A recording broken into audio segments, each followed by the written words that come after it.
नमस्कार, जय हिंद, जय भारत। चलिए बच्चों, आज हम आपको बताने जा रहे हैं बिलियन चैप्टर, और ये केमिस्ट्री का फर्स्ट चैप्टर 2024 एग्जाम जो आ रहा है यूपी बोर्ड कक्षा 12 वालों के लिए।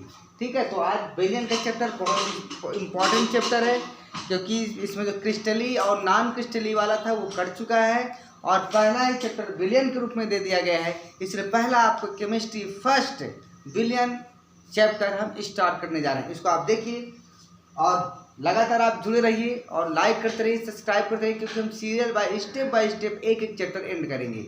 चलिए, पहला बिलियन। तो बिलियन होता क्या है? बिलियन एक दो या दो से अधिक पदार्थों का समांगी मिश्रण होता है। यानी अगर दो या दो से अधिक पदार्थ मिलकर के एक समान बिल्कुल एक जैसा विलयन दिखाई देता है, यानी उनमें हम कुछ भेद नहीं पाते, कौन कहाँ क्या घुला है कुछ देख नहीं पाते, तो वो होता है आपको क्या होता है? समांगी विलयन कहते हैं या विलयन कहते हैं। ठीक है, तो यहाँ से हम लिख सकते हैं परिभाषा विलयन की, क्या लिख सकते हैं? दो या दो से अधिक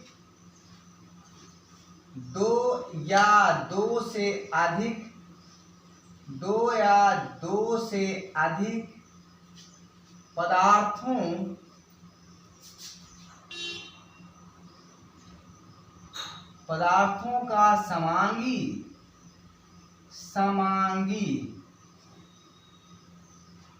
मिश्रण विलयन कहलाता है। समांगी मिश्रण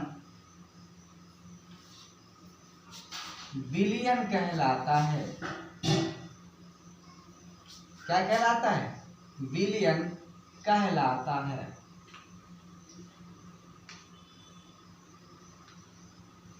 ये दो या दो से अधिक पदार्थों का जो समांगी मिश्रण होता है विलयन कहलाता है। जैसे मान लीजिए हम दो चीनी और पानी, इन दोनों को मिला दिए तो क्या बन गया आपका? बिल्कुल क्या दिखाई देगा? क्या चीनी अलग दिखाई देगा? क्या पानी अलग दिखाई देगा? कुछ नहीं अलग अलग दिखाई देगा भाई, सब एक में दिखाई देगा। तो इस विलयन को हम क्या, वो एक समांगी मिश्रण होता है। क्या होता है? समांगी मिश्रण, उसको कहते हैं विलयन। अब ध्यान रखिएगा, विलयन में दो भाग होते हैं। क्या होते हैं? विलयन में दो भाग होते हैं। विलयन किससे बना होता है? एक तो जो घुलता है उसको हम विलेय कहते हैं, और जो घोलता है उसको हम विलायक कहते हैं। क्या कहते हैं? विलायक। तो ध्यान ये रखना आपको कि विलयन में दो घटक होते हैं, एक विलयन होता है, एक विलेय होता है, एक विलायक होता है। जो घुलता है उसको विलेय कहते हैं, और जो घोल डालता है उसको हम क्या कहते हैं? विलायक कहते हैं। तो यहाँ पर जो आपका चीनी है, विलेय है, क्या हो जाएगा? चीनी। उदाहरण के रूप में शरबत, क्या एग्जाम्पल हमने आपको दिया? वो एग्जाम्पल के रूप में हमने आपको दिया शरबत। तो ये शरबत किससे बना हुआ है? चीनी से बना हुआ है और पानी से बना हुआ। क्या बना हुआ है? चीनी और पानी से।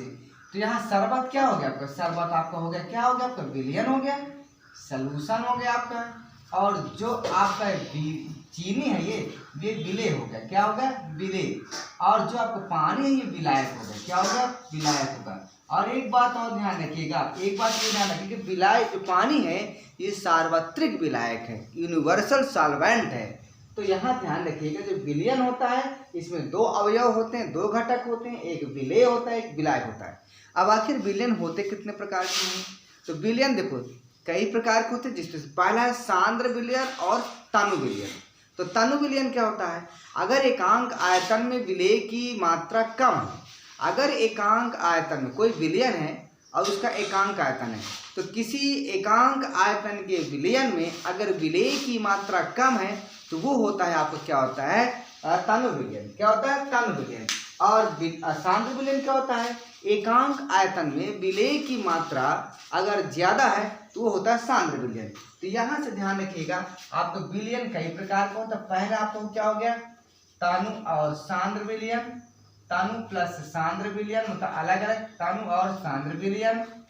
और इसके बाद आप आता है दूसरा संतृप्त और असंतृप्त विलयन, संतृप्त प्लस असंतृप्त विलयन, दो अलग अलग है, ध्यान रखिएगा।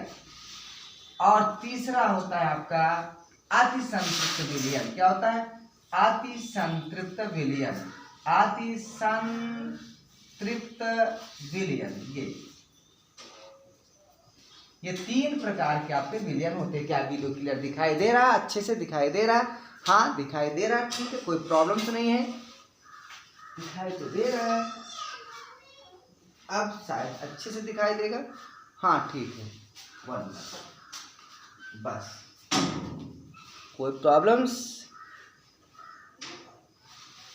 ठीक है, चलिए, तो यहाँ से आपका अच्छे से क्लियर नहीं हो रहा है। 1 मिनट और कुछ सही कर दूँ, समझिएगा, मैनेज करने की कोशिश करिएगा, क्योंकि स्पष्ट दिखाई नहीं दे रहा था। हम दरवाज़ा खोल दिए लेकिन उसकी लाइट फोकस पड़ रही है, इसलिए प्रॉब्लम्स हो रही, पर आप इसको समझिएगा। चलिए, हो गया, ठीक है।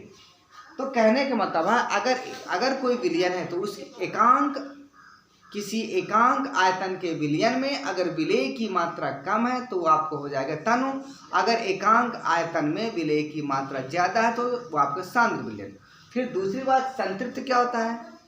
अगर कोई विलयन है, अगर उसमें हम विलेय को घोलें और अब वो न घुले, यानी किसी विलयन में विलेय की अधिकतम संभव मात्रा घुली हो, यानी अब और अधिक उस विलयन में विलेय नहीं घोला जा सकता है, तो वो संतृप्त विलयन होता है। और असंतृप्त विलयन क्या होता है?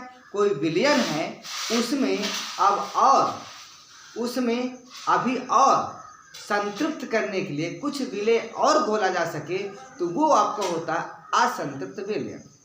अतिसंतृप्त विलयन क्या होता है? तीसरा क्या? अतिसंतृप्त विलयन। स्थिर ताप पर जब किसी विलयन में विलेय की मात्रा संतृप्त विलयन से अधिक हो, यानी विलयन संतृप्त हो लेकिन फिर भी उसमें विलेय और ज्यादा पड़ा हो, तो वो होता है आपका असंतृप्त विलयन। तो ध्यान रखिएगा, विलयन 3 प्रकार के होते हैं, तनु और सांद्र विलयन, संतृप्त और असंतृप्त विलयन, तीसरा अतिसंतृप्त विलयन। अब जो हम महत्वपूर्ण चीज बताने जा रहे हैं वो है विलेयता। ये इंपॉर्टेंट है, इसी को आज हमारा बताने का पूरा मूड है। तो आप देखिए, ध्यान दीजिए, विलेयता क्या होती है? विलेयता वेरी इंपॉर्टेंट है, ध्यान रखिएगा। विलेयता, तो विलेयता की पहले परिभाषा लिख लीजिए आप, है ना? किसी पदार्थ की वह अधिकतम मात्रा, किसी पदार्थ की वह अधिकतम मात्रा, किसी पदार्थ की वह अधिकतम मात्रा जो निश्चित ताप पर, जो निश्चित ताप पर 100 ग्राम, किसमें 100 ग्राम विलायक, 100 ग्राम विलायक में घुल जाती है, घुल जाती है। क्या होती है? घुल जाती है। उस पदार्थ की विलेयता कहलाती है। उस पदार्थ की विलेयता कहलाती है।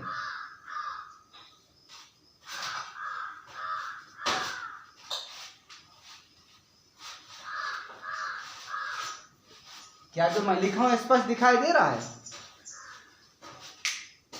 ठीक है, 1 मिनट थोड़ा सा, चलिए ठीक है।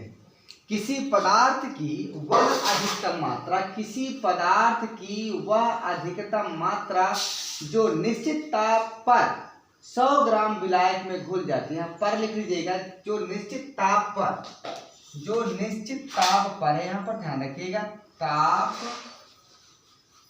पर 100 ग्राम विलायक में घुल जाती है। यानी अगर 100 ग्राम विलायक है, अगर 100 ग्राम पानी है और उसमें कोई पदार्थ घुल जाती है, कोई पदार्थ घुल जाती है, लेकिन उस पदार्थ की अधिकतम मात्रा हो। जैसे यहाँ पर क्या है, आपके पास ये आपका कोई पात्र है, इसमें 100 ग्राम पानी भरा है, यहाँ तक 100 ग्राम पानी भरा है।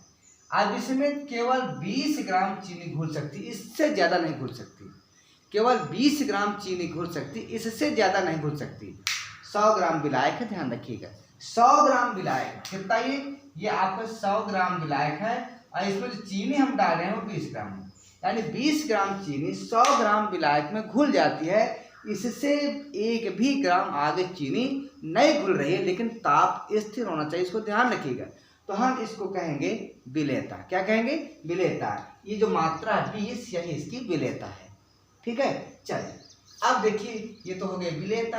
अब विलेयता को प्रभावित करने वाले कारक, मोस्ट इंपॉर्टेंट, इसको ध्यान रखिएगा, विलेयता को प्रभावित करने वाले कारक। तो यहाँ देखिए नंबर 1, विलेयता को प्रभावित करने वाले कारक कौन कौन से हैं? विलेयता को प्रभावित करने वाले कारक।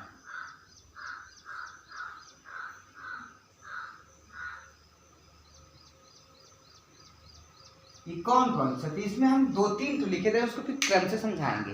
तो नंबर 1 हम लिख दे रहे हैं, क्या लिख दे रहे हैं? गैस की प्रकृति। एक तो गैस की प्रकृति होती है, गैस की प्रकृति कैसी होनी चाहिए? नंबर 2 लिख देते हैं, गैस की प्रकृति होगी। और क्या लिख सकते हैं भाई बताइए? ताप का प्रभाव लिख सकते हैं। और तीसरा लिख सकते हैं दाब का प्रभाव।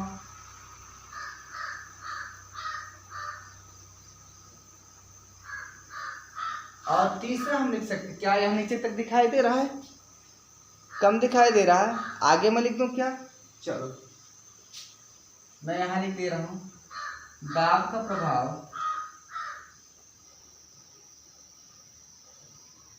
और चौथा हम लिख देते हैं, क्या लिख देते हैं भाई बताइए? क्या लिख? विलायक की प्रकृति।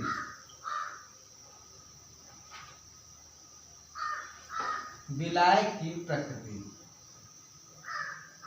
ये 4 फैक्ट हैं जो आपको प्रभावित करने में। ठीक है, तो नंबर 1 से हम स्टार्ट करने जा रहे हैं। क्या स्टार्ट करने जा रहे हैं? गैस की प्रकृति। तो चलिए गैस की प्रकृति नंबर 1, गैस की प्रकृति। क्या होता है गैस की प्रकृति? ठीक है, तो यहां ध्यान रखिए, यदि जो गैसें हैं अगर वो विलायक में आयनित हो जा रही, मतलब उनको घोलने से वो टूट जाती हैं, तो वो गैसें आपकी विलायक में अधिक विलेय होंगी। और जो गैसें विलायक में नहीं आयनित होती हैं, नहीं वियोजित होती हैं, वो गैसें कम विलेय होती हैं। जैसे देखिए आपके पास एग्जाम्पल क्या है, यहाँ लिख सकते हैं, आयनित होने वाली गैसें, आयनित होने वाली गैसें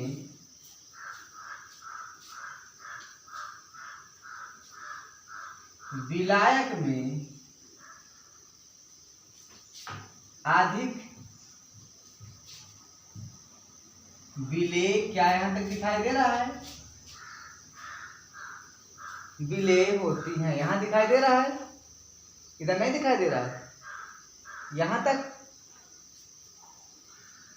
हाँ बैठो, तुम हम देख रहे हैं। 1 मिनट भाई। ठीक, आयनित होने वाली गैसें विलायक में, यानी द्रव विलायक में अधिक विलेय होती हैं। अधिक विलेय होती हैं। अधिक विलेय होती हैं। जैसे एग्जाम्पल के रूप में क्या आप लिखेंगे? देखिए एग्जाम्पल हम लिखे दे रहे हैं आपको।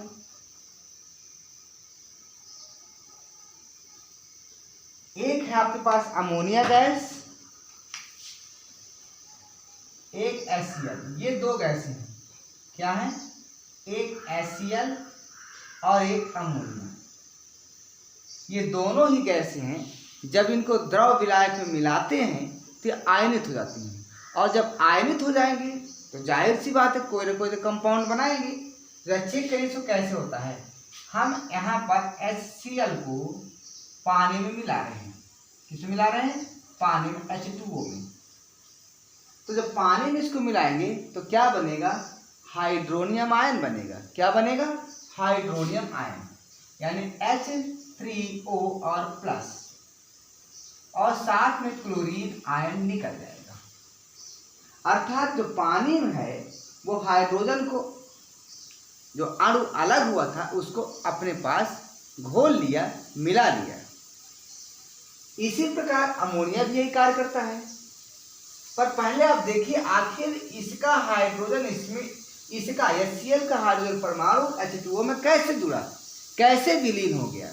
तो जरा देखिए, जैसे HCl को हमने डाला तो HCl H+ एंड Cl- में टूटता है और यहाँ पर आपके पास क्या है, O और O है, H। आपको पता है ऑक्सीजन के पास इलेक्ट्रॉन पेयर होते हैं, हाइड्रोजन के पास इलेक्ट्रॉनों की कमी है, हाइड्रोजन के पास इलेक्ट्रॉनों की कमी है। ये कहाँ जाएगा, इसके पास जाएगा। जब इसके पास जाएगा तो एक इलेक्ट्रॉन ये हाइड्रोजन को दे देगा और हाइड्रोजन एक इलेक्ट्रॉन लेकर के ऋण हो जाएगा और ऋण प्लस कैंसिल हो जाएगा, अर्थात यहाँ से हो जाएगा H+, यहाँ ये आपका O है, यहाँ H है, यहाँ H है, यहाँ इलेक्ट्रॉन पेयर, यहाँ इसको दिया तो ये प्लस हुआ, ये माइनस हुआ, तो इसका भी कैंसिल हो जाएगा ना। अब बना का H3O+, यही तो है। तो कहने का मतलब है ये जो गैस है आयनित हो जाती है और आयनित होकर के पानी के अणु में ये विलीन हो जाती है, अर्थात ऐसी गैसें जो विलायक में आयनित हो जाती हैं वो अधिक विलेय होती है। दूसरा एग्जाम्पल अमोनिया का देखिए, अमोनिया है अगर तो अमोनिया में क्या हो जाए, अमोनिया का मैं यहाँ लिख दे रहा हूँ NH3 है, इसको पानी में मिलाएंगे तो आपको पता है कि अमोनिया में क्या होता है, ये होता है, ये यहाँ पर इलेक्ट्रॉन पेयर है, यहाँ से अलग होगा, OH ऋण आयन अलग होगा और H+ अलग होगा। H को इलेक्ट्रॉन देगा तो अमोनिया के पास आएगा, ये नाइट्रोजन के पास ये यहाँ पर आएगा तो एक देगा ये, तो ये यहाँ पर माइनस भी आएगा, यहाँ पर प्लस आएगा, अर्थात ये बने क्या H, यहाँ इसको दिया हाइड्रोजन को, यहाँ प्लस आवेश आया, यहाँ OH आया, अर्थात जैसे इसको पानी में घोलेंगे तो क्या बन जाएगा NH3 H2O और ये बनाएगा आपका अमोनियम हाइड्रोक्साइड। क्या बनाएगा, अमोनियम हाइड्रोक्साइड, और ये टूट करके आपस में फिर अमोनियम प्लस NOH ऋण आयन में बदलता है। तो कहने का मतलब ये हुआ कि ऐसी गैसें जो द्रव विलायक में आयनित हो जाती हैं उनकी विलेयता ज्यादा होती है। ये पहला पॉइंट नोट कीजिए इसको।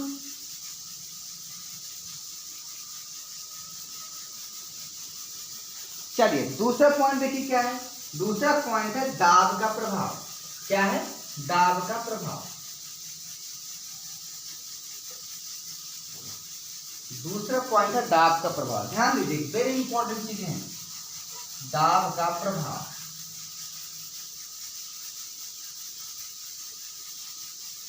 तो दाब का प्रभाव हम क्या होता है भैया, दाब बढ़ाने से गैसों की विलेयता बढ़ती है। यहां लिख देंगे हम, दाब वृद्धि से गैसों की विलेयता बढ़ती है। अब कैसे बढ़ती है जरा देखिए। जब हम बढ़ाएंगे, यहां पर हम एक बर्तन बना दे रहे हैं और उस पर हम कुछ करने जा रहे हैं। यहाँ पर ये आपको कोई बर्तन है, यही बर्तन को उठाकर हम यहाँ दो सिचुएशन दिखाएंगे। ये फर्स्ट स्थिति है, ये सेकंड स्थिति है। यहाँ पर आपको गैस भरी हुई है, तो यहाँ पर हम दो गैसें भरेंगे।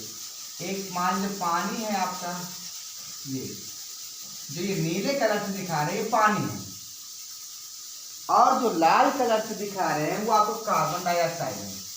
क्या है, कुछ भी। ये जो नीले कलर से दिखाई दे रहा है ये आपका पानी है, और ये आपको जो लाल कलर से दिखाई दे रहा है ये कार्बन डाइऑक्साइड है।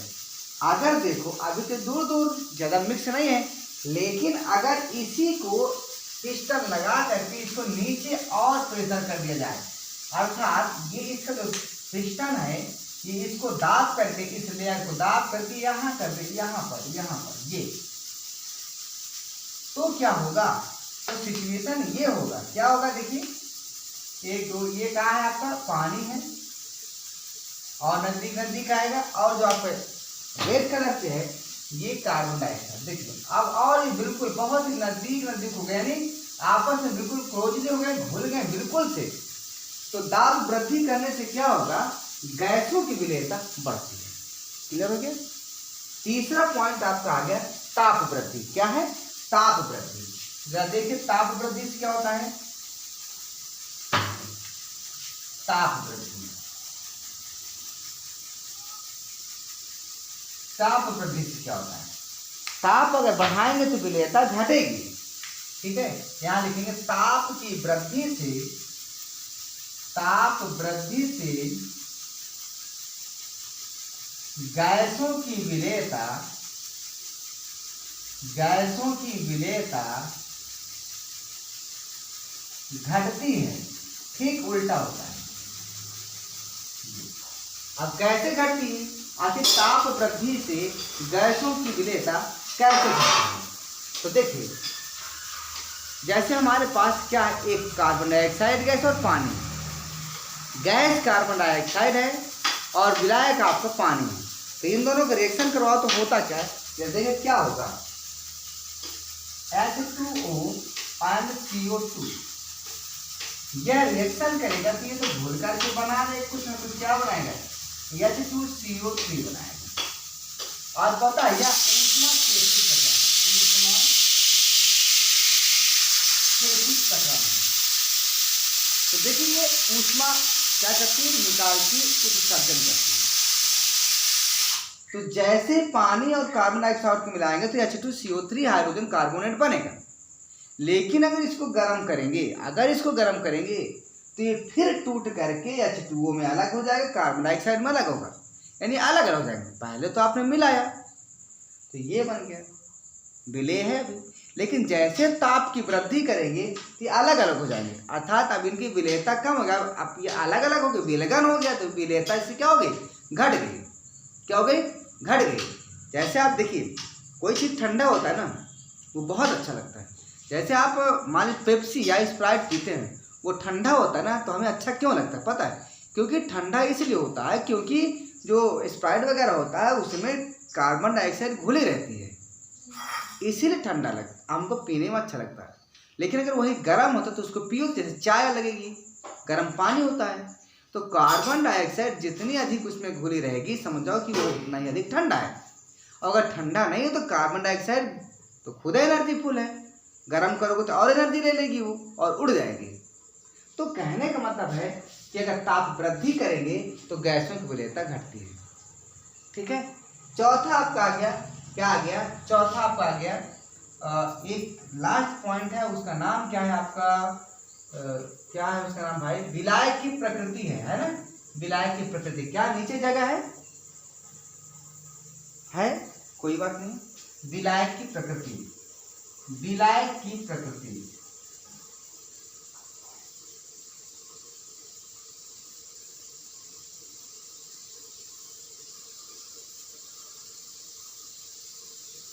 अब विलायक की प्रकृति क्या है, यहां कहा जा रहा है ये कि जो ध्रुवीय गैसें हैं ध्रुवीय विलायक में अधिक घुलनशील होती हैं, और जो अध्रुवीय गैसें हैं वह अध्रुवीय विलायक में विलेय होती हैं। तो मैं इसको लिख दे रहा हूं, क्या लिख दे रहा हूं, ध्रुवीय गैसें ध्रुवीय विलायक में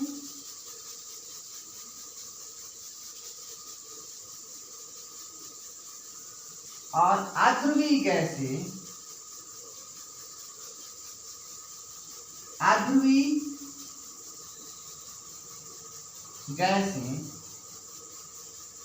अध्रुवीय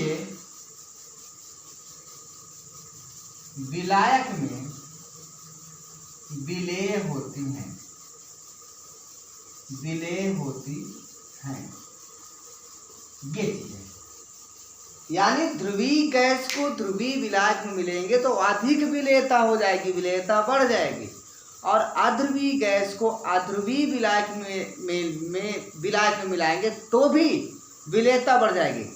लेकिन अगर आप सोचो कि ध्रुवीय गैस है और अध्रुवीय विलायक है तो विलेयता घट जाएगी। फॉर एग्जाम्पल देखिए, एग्जाम्पल के थ्रू हम आपको समझाने जा रहे हैं, ठीक है। क्या नीचे तक दिखाई दे रहा है? चलिए हाँ दिखाई दे रहे हैं तो बताते हैं।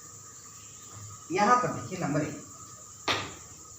हमारे पास इसको मिटाना पड़ेगा भैया, क्योंकि बिना मिटाए काम नहीं चलेगा। मैं इसको मिटाए देता हूँ, ऊपर से लिख दे रहे हैं क्योंकि यहाँ पर आपको समझाना है मुझको।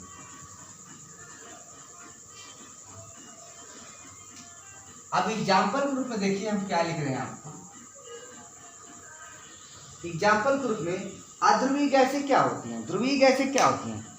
ध्रुवीय गैसें जैसे मान लें हमारे पास HCl है और अमोनिया है, ये आपका ध्रुवीय गैस है। क्या है ये ध्रुवीय गैस है।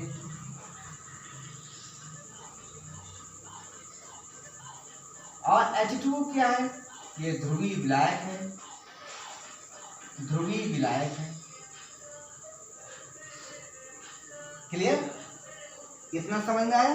बिल्कुल समझ में आना चाहिए। और अध्रुवीय में क्या है भैया, अध्रुवीय में जैसे मान लीजिए, अध्रुवीय में क्या इधर दिखाई दे रहा है थोड़ा सा, हाँ ठीक है दिखाई दे रहा है।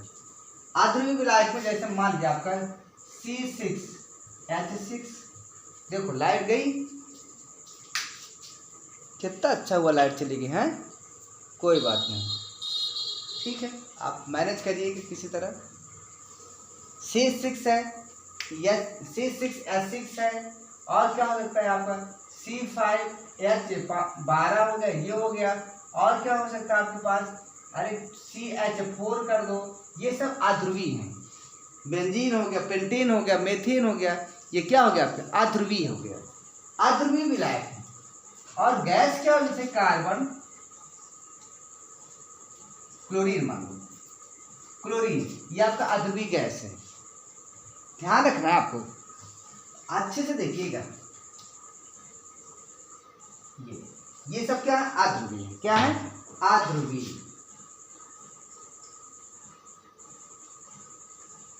अब देखिए अगर HCl को हम, अगर HCl जो आपकी गैस है इसको हम H2O में मिलाएंगे तो क्या बनेगा, कुछ बनेगा। HCl को अगर H2O में मिलाएंगे तो क्या बनेगा बताइए। अभी आप रिएक्शन किए होंगे, हाइड्रोनियम आयन बनेगा, अभी तो आपको बताएं, और क्लोरीन आयन अलग हो जाएगा। क्लियर हो गया? बिल्कुल भाई, आराम से मिक्स हो जाएगा। अगर अमोनिया है, अगर इसको हम H2O में मिलाएंगे तो अभी हमने बताया था, आपको बताया था कि नहीं बताया था? बिल्कुल बताया था। क्या बताया था, NH4+ बनेगा और OH- ये बनाया था। अब मुझे ये बताओ, अगर आप H2O में, अगर H2O में आप, ये तो ध्रुवीय विलायक है, अगर इसमें आप क्लोरीन को मिलाएंगे अध्रुवीय, ये ध्रुवीय या अध्रुवीय, तो क्या रिएक्शन संभव है? अरे होगा थोड़ी बहुत, लेकिन बहुत कम होगा, बहुत कम होगा, ना के बराबर। तो यहाँ ये ध्रुवीय है, ये अध्रुवीय, इसकी विलेयता घट जाएगी। लेकिन यहाँ दोनों ध्रुवीय हैं, इसलिए विलेयता बढ़ गई। अब जरा इसमें देखिए, ध्रुवीय वालों को देखो यार, ध्रुवीय वालों को देखो, ये आपका C6H6 है, इसमें हम क्लोरीन अगर मिलाएंगे तो पता क्या बनेगा, बिल्कुल पता है, C6H5Cl बनेगा और HCl अलग हो जाएगा। यह भी क्या है, अध्रुवीय है। क्या ये अध्रुवीय, यह भी अध्रुवीय, अर्थात अध्रुवीय अध्रुवीय को मिलाया गया तो आराम से मिक्स हो गया, अर्थात विलेयता हो गई अच्छे से। लेकिन अगर अध्रुवीय में C6H6 में अगर हम ध्रुवीय मिलाएं, अगर हम ध्रुवीय मिलाएंगे तो क्या होगा, मिक्स होगा, लेकिन बहुत कम मिक्स होगा भाई, बहुत कम मिक्स हो गई, इसको ध्यान रखिएगा, ठीक है। तो ये कम मतलब इसकी विलेयता कम होगी, क्या हो जाएगी, कम होगी, बहुत ही समस्या आएगी। तो हमारा कहने का मतलब ये है कि ध्रुवीय गैसें ध्रुवीय विलायक में और अध्रुवीय गैसें अध्रुवीय विलायक में घुलती हैं, उनकी विलेयता बढ़ती है। लेकिन एक ध्रुवीय है और एक अध्रुवीय है तो उनकी विलेयता कम हो जाती है। ये रहा आज आपका वीडियो विलयन। विलयन होता क्या है, विलयन कितने प्रकार का होता है, विलेयता क्या होती है और विलेयता को प्रभावित करने वाले 3-4 फैक्ट। अगर वीडियो अच्छा लगा हो तो लाइक जरूर करिए, सब्सक्राइब कीजिए, ताकि पर डे की वीडियो हमारे आपके पास पहुंच सके। इसके बाद हम तुरंत पढ़ाएंगे विलयन की सांद्रता और सांद्रता कितने प्रकार की होती हैं, उनको व्यक्त करने के तरीकाएँ क्या हैं। इसलिए आप लगे रहिए, पढ़ते रहिए, बहुत जल्द सेकंड वीडियो आने वाला है। जय हिंद, जय भारत।